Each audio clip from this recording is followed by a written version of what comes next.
There's nothing more frustrating than enjoying certain aspects of a series, but ultimately having your enjoyment overall ruined by other aspects. But this is my review of Singular Point Godzilla, a series that was streaming on Netflix for 13 episodes, so let's jump into it. Godzilla Singular Point follows two main characters, one being Mei, who is a genius graduate student who essentially likes to investigate things that are not observable physically in our existence, as well as Yoon, who is an engineer who works at a factory that kind of produces different robotics. And the two of them essentially are investigating the same occurrence, this radio signal that's being broadcasted.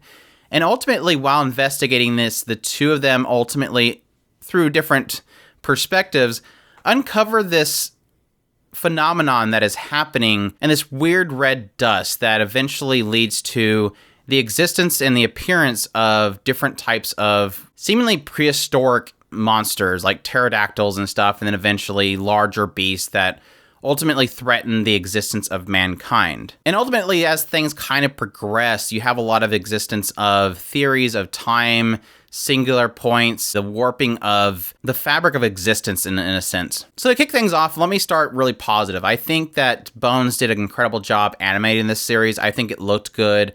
A lot of the set pieces and animation points were really well done. Granted, again, as usual, using full CGI for all the monsters in this particular series was a little bit of a downer, but at the same time, I think they did a pretty good job of trying to meld that in with the animation itself, and I think the music itself was pretty good to boot as well. The characters are kind of a huge mixed bag. I think characters like Yoon, who is extremely plain, didn't really have much character to him, not much to attach to. I think Mei was cute. She had some goofy kind of genius quirkiness to her that I think really fit. You have characters like Otaka, who is the factory manager. He's a little bit over the top nut job, which I think is technically the point. But there was a lot of side characters that I actually did enjoy. I liked the reporter guy. The BB was pretty interesting. He was a little weird as well. So you do really have a very mixed, colorful cast, but I think ultimately in the end, unfortunately, I didn't really have too much of a connection to much of the characters with this series. A lot of the action in the series was okay. I did enjoy a lot of the set pieces they kind of put together. Unfortunately, again, it kind of is a little bit marred by the fact that they are using CGI, but ultimately there is a lot of fun to the action scenes themselves. I did find the final action scene to be very disappointing, and I think that's more the fact that a certain aspect of a certain AI kind of made it cheesy, so that was the unfortunate thing of it. I think the final climactic battle was super anticlimactic. The story, this is where I really am frustrated, because I do want to give this a lot of credit, and the idea that I think that it did a really good job of developing an overall story. I think it was pretty clever, really well thought out to an extent.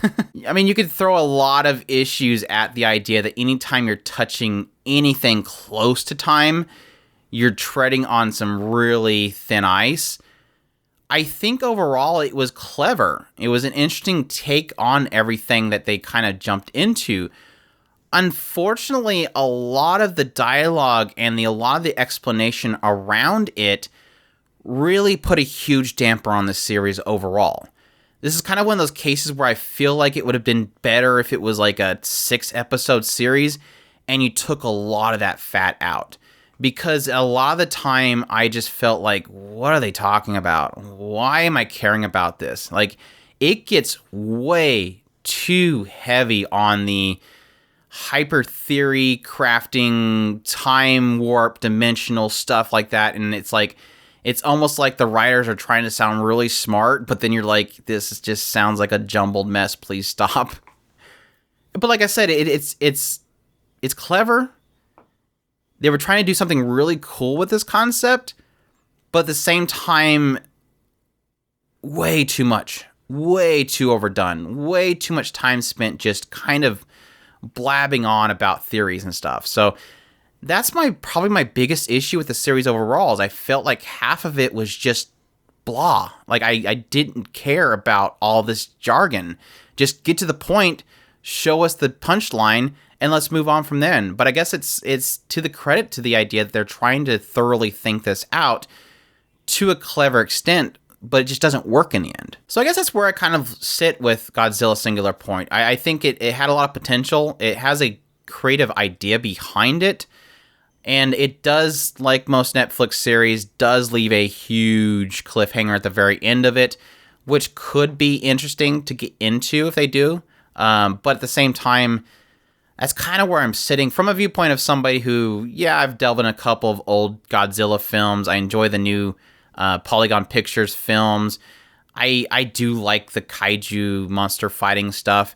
But I think this one kind of just spent too much time on the sciencey aspect and not so much about the actual kaiju fighting. It was more about, let's get crazy with all this science jargon and not so much about the kaiju. And like I said, I think the last fight was extremely disappointing. And I thought that we were going to get something really cool in the end, but we never really did. And that's the unfortunate thing. That's the extreme and unfortunate thing in the end. But that's my thoughts on Godzilla Singular Point. If any of this sounds interesting to you, definitely check it out. If you did like this video, please leave a like down below. Comment, let me know what of the series. If I did miss something, maybe I missed something. Subscribe if you haven't already. Share this video if you can, and y'all take care.